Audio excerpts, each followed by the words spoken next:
This is Hannibal back here from the HannibalTV.com with a daily wrestling news update. The AEW Dynasty pay-per-view took place last night, um, and supposedly it was a pretty good pay-per-view overall, despite being 5 hours long, which is a lot for people that aren't super fans. There's a new AEW World Champion, Shane Strickland, who I really don't know much about, other than they made a big deal that it's a black champion, defeated Samoa Joe. I will say that Samoa Joe, his run as champion, it seemed like I like Samoa Joe. He's my former tag team partner. We beat the Karachi Vice, Jinder Mahal and Gamma Jr. together once, but it didn't seem like AEW got more popular with him as champion. Shane Strickland, I don't know much about, but it seems like another guy who might not necessarily make the company more popular as champion just because he's doesn't have much name value. The Young Bucks became the World Tag Team Champions, defeating FTR. Will Ospreay defeated Bryan Danielson. Timeless Tony Storm defeated Thunder Rosa.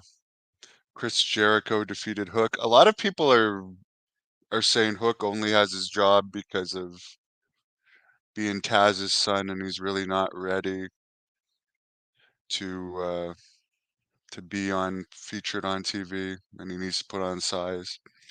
AEW International Championship, Roderick Strong defeated Kyle O'Reilly. TBS Championship, Willow Nightingale defeated Julia Hart.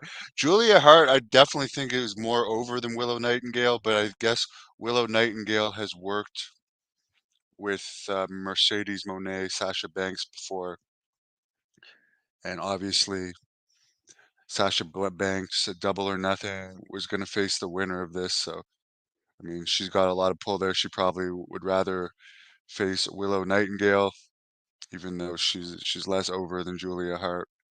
House of Black defeated Adam Copeland, Mark Briscoe, and Eddie Kingston. Wow, I was wrong on my prediction for that.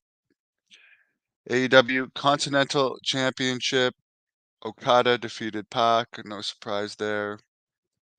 They can again. This is Ring of Honor and AEW is pretty much the same company. They do their tapings together. They mix talent. I mean, they combine. I can't believe there was two six-man titles, but they unified it. Unified it. Bullet Club Gold defeated the Acclaimed and Daddy Ass. I did see a clip from this. Billy Gunn looks great. Orange Cassidy and Shibata, who I've trained with before, defeated Shane Taylor and Lee Moretti.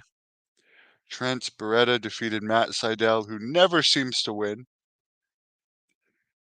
And there was a media scrum. Some of the notes for the media scrum is no news on AEW TV rights deal.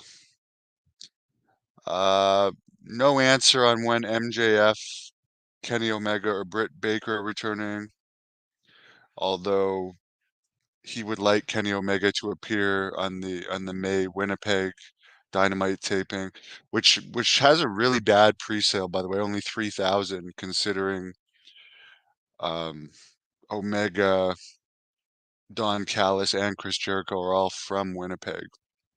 But again, they still got some time to sell more tickets. The one thing I'll mention that Vince Russo brought up in a podcast is nowadays, like when wrestlers are injured, they don't use them on TV, even though they could do other stuff. Like MJF could still be doing promos and stuff on TV, but he's got, I think, some type of leg injury, and they just like don't use him at all. And I think John Paz mentioned that CM Punk actually asked to still be used here and there despite his arm injury. But it makes sense. You're getting paid a lot of money, and I'm not saying it's these wrestlers' calls. I mean, it's probably the office calls not to use them, but you can still do other stuff if you have minor injury. If you don't have a broken neck or completely shattered back or something, there's still other stuff you can do because it is entertainment. Apparently, the first thing Swerve Strickland said at being introduced in the media scrum is my champion is black, and he said Kofi Kingston was a big inspiration to him. Willow Nightingale also did a media scrum thing saying that she wrestled Monet last year. Jack Perry returned, and Tony Khan mentioned that the footage was the best call because airing the security footage was a good call because he felt a responsibility to the home viewer to explain Jack Perry's circumstances. I don't think that that footage, honestly, warrants Jack Perry being suspended for like 6 months because to me, he was the one pushed and put in the thing. He may have talked back and been disrespectful to CM Punk, but he wasn't violent in that situation. So I don't think that explains Jack Perry's circumstances to me because he was not the aggressor in that little 6 second skirmish. I mean, I'm sure he was paid for a lot of these months he's been off and he was allowed to work for New Japan, but I don't you guys can tell me what you think in the comments, but I don't feel that that footage explained the circumstances at all, and is why Jack Perry was suspended for so long. WWE sold out their 2 or 3 shows in Europe over the weekend. They don't go there very often. They were going to major cities.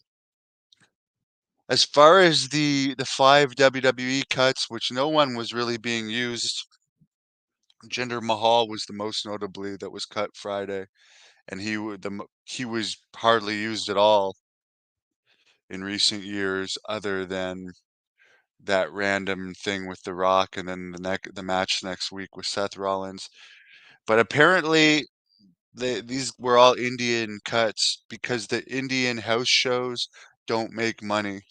The only shows that do well in India are paid shows because I don't know much about India other than it has a huge population and they are wrestling fans, and girls wrestling videos in particular get big YouTube hits from India, and I understand part of that is because porn might be blocked in those countries. So from what I understand, so YouTube female wrestling videos in particular get hits there due to one of the reasons. This is that's what I understand. But as far as the paid shows in India, I guess because of a lot of the people don't make that much money there, and WWE charges a lot for tickets. They're probably not going to do anything but paid house shows there. And because they have a Netflix deal, they don't need an Indian TV rights deal anymore. So they don't need to have talent necessarily, Indian talent that's not over.